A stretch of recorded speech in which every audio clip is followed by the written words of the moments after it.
देखिए ये question number हमारा 3 स्टार्ट हो रहा है।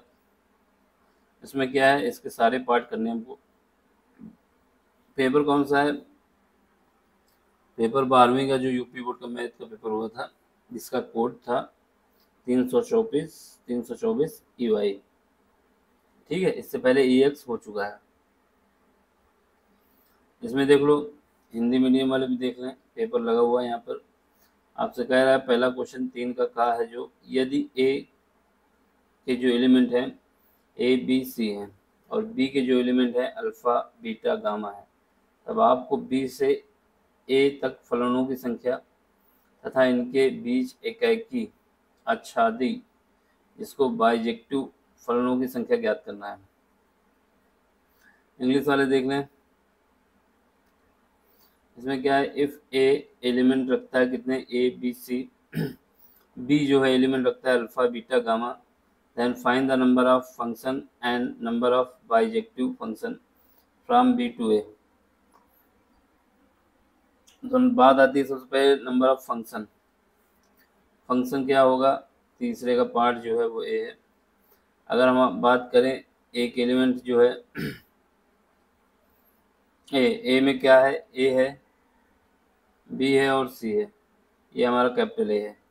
वहीं बी की बात करें तो बी में क्या है, बी में हमारे पास है alpha beta gamma, alpha beta gamma, ये कहानी है। ठीक है, तो अगर हमको निकालना है फंक्शन कितने होंगे, टोटल फंक्शन कितने होंगे, find the number of function. तो फंक्शन बताने के लिए क्या करेंगे, फंक्शन जो होगा, फंक्शन कितने नंबर होंगे, फाइंड द फंक्शन जो होगा, find the number of function. Function जो होगा क्या होगा, सुन लो। इसमें ये कहानी होती है कि जो ए है, ए का बी के अल्फ़ा के साथ भी रिलेशन होगा, ए का बीटा के साथ भी रिलेशन होगा और ए का गामा के साथ भी होगा। यानी जितने भी ए के एलिमेंट हैं उनके प्रत्येक एलिमेंट का बी के एलिमेंट के साथ संबंध होगा। तो इसका मतलब क्या हुआ कि पहला एलिमेंट 3 रखता है। ठीक है, अब दूसरे एलिमेंट के लिए देख लो, बी के लिए बी भी है, बी क्या करेगा, इसको अल्फ़ा के साथ संबंध होगा, इसका बीटा के साथ भी संबंध होगा और इसका गामा के साथ भी संबंध होगा। तो बी के लिए भी एक 3 आ जाएंगे। ठीक है, इसके बाद सी देख लो, सी का संबंध जो होगा अल्फ़ा से भी होगा, सी का संबंध बीटा से भी होगा और सी का संबंध गामा से भी होगा। तो इसका मतलब 3 इससे मिल जाएंगे। तो टोटल नंबर ऑफ फंक्शन कितने आ जाएंगे, 27। ठीक है, क्या लिखोगे, total number of function is 27। इसलिए टोटल नंबर्स ऑफ फंक्शन जो आ जाएगा, कितना आ जाएगा, 3 × 3 × 3 बराबर 27। ठीक है, एक पार्ट हो गया हमारा।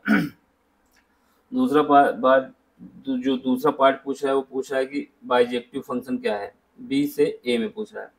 बाइजेक्टिव फंक्शन बताने हैं और ये क्या होता है, बाइजेक्टिव फंक्शन क्या होता है और ये कैसे निकालते हैं। तो बाइजेक्टिव फंक्शन के केस में क्या होता है, जितने एलिमेंट जिससे हमको जिसके रेफरेंस में बाइजेक्टिव निकालना है, अगर जितने एलिमेंट उसमें हैं जिसके रिस्पेक्ट में निकालना है और उतने ही एलिमेंट दूसरे में भी हैं जिससे हमें निकालना है, यानी कह सकते हो कि नंबर ऑफ एलिमेंट अगर बी, क्योंकि हमको बी के रिस्पेक्ट में निकालना है, बी में जितने एलिमेंट हैं और ए में एलिमेंट जितने हैं अगर बराबर आते हैं तो यही हमारा क्या हो जाता है, बाइजेक्टिव फंक्शन हो जाता है। ठीक, क्या बताओगे, देखो यहाँ पे देख लो, यहाँ पे हमारे पास बी से जाना है ए पे, ना कि ए से बी में जाना है। फिलहाल ए से बी में जाते हैं तब भी कोई दिक्कत ना आती क्योंकि सब में एलिमेंट सेम है। तो बाइजेक्टिव फंक्शन में ए से बी में जाना है। ठीक है, तो यहाँ पे हमारे पास क्या है, बाइजेक्टिव फंक्शन। इसमें क्या है, इसमें कहानी ये है कि जो जितना एलिमेंट हमारे पास बी में है, बी में कितने एलिमेंट हैं, बी में एलिमेंट हमारे पास अल्फ़ा है, बीटा है और गामा है, यानी टोटल कितने हैं, टोटल 3 एलिमेंट हैं। एन बराबर कितना आ गया, यहाँ पे 3 एलिमेंट है, 1 2 3 काउंटिंग में। इतने ही एलिमेंट हमारे ए में भी हैं जिसमें हम जाना चाहते हैं। इसमें क्या है, ए बी और सी है। इसमें भी कितना टोटल है, n बराबर हमारे पास 3 है। तो ये हमको पता चल गया कि ये बाइजेक्टिव फंक्शन है। अगर ये बराबर नहीं होता ये बाइजेक्टिव फंक्शन नहीं होता। ठीक है, अब हमें क्या निकालना है, number of bijective function. Number of bijective function, bijective function क्या आएगा, बाइजेक्टिव फंक्शन का या बाइजेक्शन फंक्शन का है, कोई दिक्कत नहीं है ना। बाइजेक्टिव फंक्शन ये क्या आ जाएगा, ये आ जाएगा मेरा factorial n। Factorial n, factorial n को ऐसे लिखें या फिर ऐसे भी लिख सकते हैं फैक्टोरियल n। n कहाँ है, कितने एलिमेंट हैं, तो ये फैक्टोरियल 3। तो 3 फैक्टोरियल क्या होता है, 3 इंटू 2 क्या आ जाएगा 6। यही हमारा आंसर आ गया। तो बाइजेक्टिव फंक्शन कितने आ गए 6, टोटल फंक्शन कितने आ गए 27। इसको ऐसे ही करना था। ठीक, अगला क्वेश्चन देख लो। अगला क्वेश्चन जो है क्वेश्चन नंबर सेकंड है, तीसरे का। ठीक है, इसमें क्या है, इसमें हमको इफ y बराबर a cos t plus b sin t given है, then prove d2i by dt square plus y बराबर 0। ये हमको प्रूव करना है। हिंदी में भी कोई दिक्कत नहीं है, सिद्ध करना है। क्या करना है, जो क्वेश्चन देखने से ये लगता है कि इसको 2 बार डिफ्रेंशिएट किया जाए और वैल्यू यहाँ पुट कर दी है तो हमको पता चल जाएगा क्या होगा। गिवन क्या है, क्वेश्चन नंबर 3 का कौन सा पार्ट है, बी पार्ट है। जो गिवन उसको लिखो। गिवन हमको है, गिवन है y इज इक्वल टू, क्या गिवन है, a cos t plus b sin t, a cos t plus b sin t, ये हमको गिवन है। ठीक है, प्रूफ क्या करना है, प्रूफ ये करना है कि d2y dt square plus y बराबर 0 होता है, ये हमको प्रूव करना है। ठीक है, जो हमको दिया है इसको क्वेश्चन नंबर फर्स्ट डाल दिया। क्या करेंगे, डिफ्रेंशिएट कर देंगे with respect to t। Differentiate equation first with respect to t के रिस्पेक्ट में डिफ्रेंशिएट कर देंगे। ठीक है, तो देखो क्या होगा, यहाँ पे आ जाएगा dy by D x, sorry D x की जगह dt है, क्या आ जाएगा dt इज इक्वल टू ये क्या आ जाएगा, cos t का डिफ्रेंशिएशन जब करते हैं, cos t का डिफ्रेंशिएशन करते हैं तो क्या आता है, माइनस का साइन t आता है। क्या आता है, माइनस का साइन t आ जाएगा, यानी a तो कांस्टेंट रहेगा, साइन t हो जाएगा। इसके बाद जब cos का हो गया, आप साइन का डिफ्रेंशिएशन करते हैं विद रिस्पेक्ट टू t, तो साइन का डिफ्रेंशिएशन होता है अगर t के रिस्पेक्ट में तो प्लस cos t, क्या होता है b तो यहाँ ही रहेगा, cos t आ जाएगा। साइड में ही लिख देना, साइड में ही लिखना है कि dy बाई डी एक्स अगर है और ये हमारे पास cos x है तो इसका इंटीग्रेशन होता है माइनस का साइन x। वहीं अगर dy बाई डी एक्स है और ये साइन है,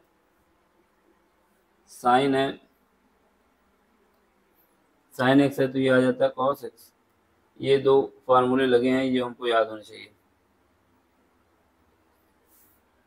इसके बाद दोबारा इसको डिफ्रेंशिएट कर देंगे किसके रिस्पेक्ट में, x के रिस्पेक्ट में, सॉरी t के रिस्पेक्ट में। अगेन डिफ्रेंशिएट क्या होगा, d2i dt स्क्वायर। ठीक है, अब यहाँ पे देखो, यहाँ पे क्या है, माइनस तो रहेगा ही, a बाहर रहेगा, कांस्टेंट है। साइन t का डिफ्रेंशिएशन क्या होगा, cos t होगा।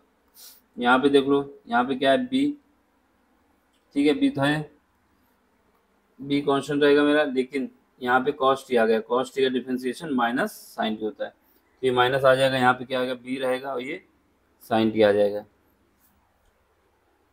तो हम क्या करेंगे, यहाँ से माइनस कॉमन ले, तो अंदर क्या बचेगा, अंदर बचेगा cos t plus b sine t, ये बचेगा। इसको हम क्या लिख सकते हैं, माइनस का y। क्यों लिख सकते हैं, क्योंकि हमारे पास इसकी वैल्यू कितनी है, y है, तो इसका मतलब क्या हुआ, इसलिए d2y dt square plus Y बराबर 0, ये हमको सिद्ध करना है। इसकी वैल्यू हमने कितना निकाला, माइनस का वाई प्लस वाई बराबर 0, तो ये हमारा प्रूव हो गया।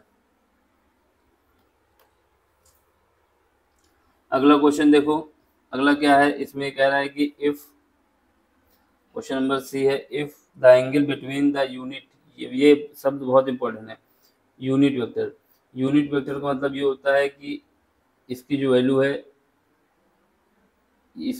है, यानी ए कैप और बी कैप की ये वैल्यू कितनी है, 1 है, ठीक है। A and B is theta, angle कितना बना है, थीटा।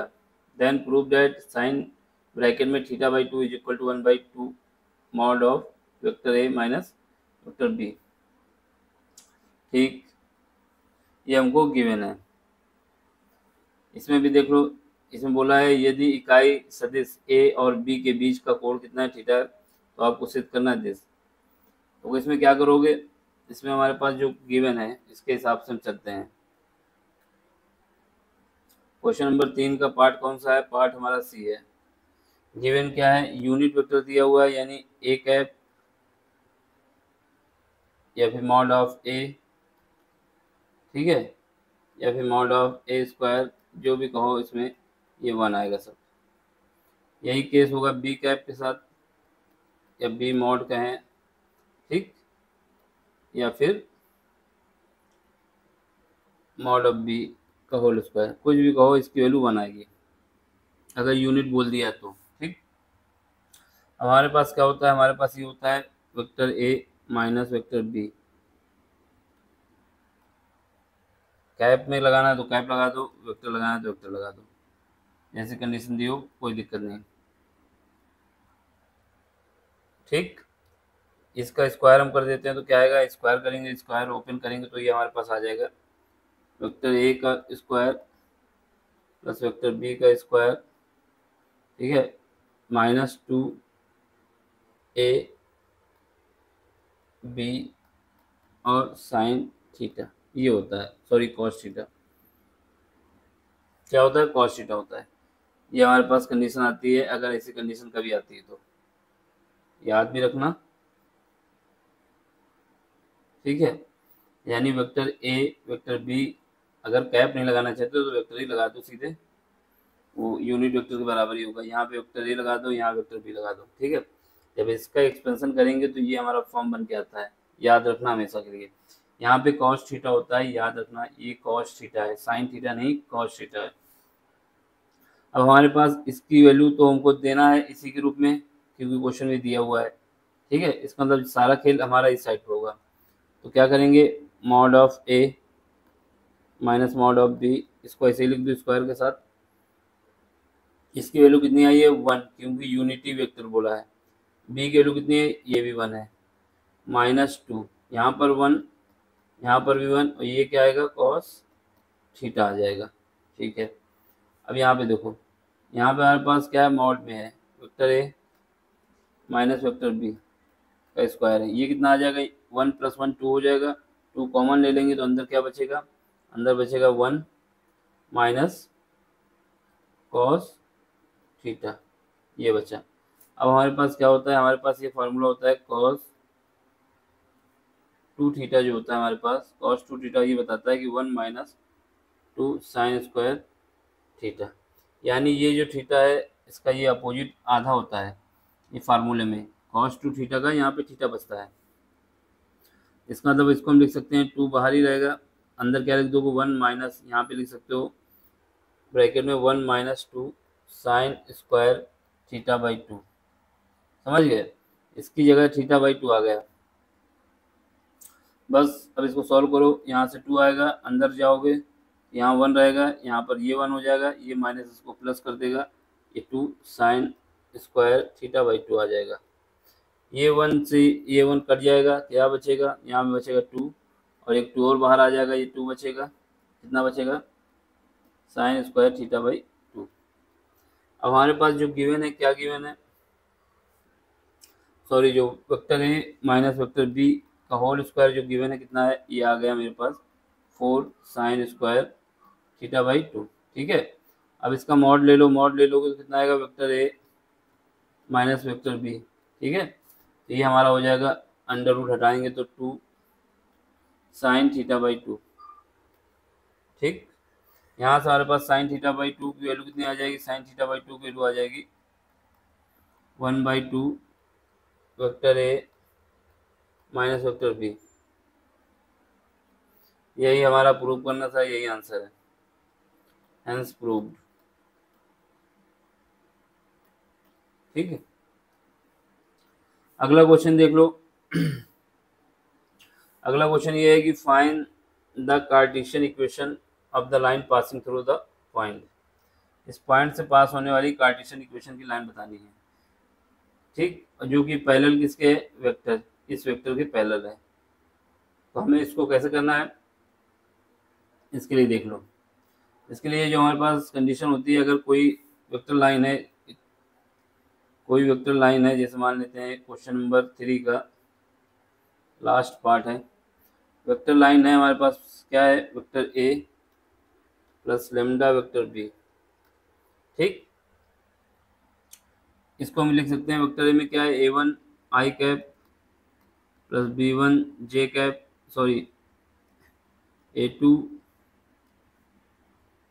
A2 जे कैप प्लस A3 के कैप। ये 3 कंडीशन इसके लिए, ये वेक्टर ए की बात हो रही, प्लस लेमडा बाहर ही रहेगा, यहाँ पर क्या आएगा, B1 आई कैप प्लस B2 जे कैप प्लस B3 के कैप। ये हमें गिवन है ऐसे, ये हमारे पास गिवन कंडीशन है। तो हमारे पास जो पॉइंट निकलेगा, जिस पॉइंट से हमें कार्टेशियन इक्वेशन निकालनी है, पॉइंट इससे निकलेगा, ठीक है, पॉइंट इससे निकलेगा और डायरेक्शन रेशियो इससे निकलेगा, पॉइंट इससे निकलेगा, डायरेक्शन रेशियो इससे निकलेगा, ठीक है। तो पॉइंट क्या निकलेगा, ये जो हमारा निकल के आएगा। हमें इक्वेशन बनानी है कौन सी, कार्टेशियन फॉर्म में। तो इक्वेशन क्या बनेगी, x minus x1 divide by याद रखना क्या लिखेंगे यहाँ पर, डायरेक्शन को साइन लिखना होता है, तो यहाँ पे हम लिख ही चुके हैं, इस वजह से यहाँ पे लिख देते हैं ए डैश, ठीक है। ये हमारा डायरेक्शन रेशियो है, बराबर होगा y माइनस y1, क्या आएगा, ये बी डैश आएगा। इसके बाद बराबर होगा z माइनस z1, ये क्या आएगा, ये सी डैश आएगा। देखो यहाँ पे ये याद रखना, जब इस फॉर्म में इक्वेशन बन गई तो हमारा x1 y1 और z1 क्या है, x1 y1 z1, ये जो होगा पॉइंट, ये पॉइंट वो पॉइंट होगा जो हमारे पास इस ये वाले इससे निकलेगा। देख लो एक मिनट, कलर चेंज कर लें, जो हमारा ये वाले वेक्टर से निकलेगा, इस वेक्टर में जो आई कैप जे कैप का कोएफिशिएंट है, वही हमारा x1 y1 z1 होगा। ये क्या आएगा, x1 यानी a1, y1 यानी a2 और b1 z1 यानी a3। ये हमारा क्या निकला, इस पॉइंट से निकला। और वहीं इसकी बात की जाए, किसकी बात, अगर इसकी बात की जाए कि डायरेक्शन रेशियो जो है नीचे डिवाइड में है, ये कहाँ से निकलेगा, ये जो निकलेगा हमारा डिवीजन वाला, यानी ए डैश बी डैश और सी डैश। ये क्या निकलेगा, ये जो हमारा B1 होगा, B2 होगा और B3 होगा। तो ये हमेशा याद रखना। बस अब हमको पता चल गया, वैल्यू पुट कर दें, काम हो जाएगा। हमारे क्वेश्चन में क्या है, क्वेश्चन में ये है कि ये जो पॉइंट हमारे पास थे, पॉइंट ए यानी इससे जो वेक्टर बनना था, ये पॉइंट हमको अलग करके दे दिया है, तो कोई दिक्कत नहीं है। इसके बाद इस वेक्टर के रेफरेंस में हमें पैरेलल लाइन बतानी थी, तो इसका मतलब यहाँ से क्या आएगा, यहाँ से x1 y1 z1 आ जाएगा। x1 y1 z1 क्या आ जाएगा, in given condition, in question में क्या है, इन क्वेश्चन में हमको क्या गिवन है, क्वेश्चन में हमें x1 y1 और z1 ये क्या गिवन है, क्योंकि इसी पॉइंट से पास हो रही है, क्या है, ये है 3 माइनस 2 माइनस 5, 3 माइनस 2 माइनस 5।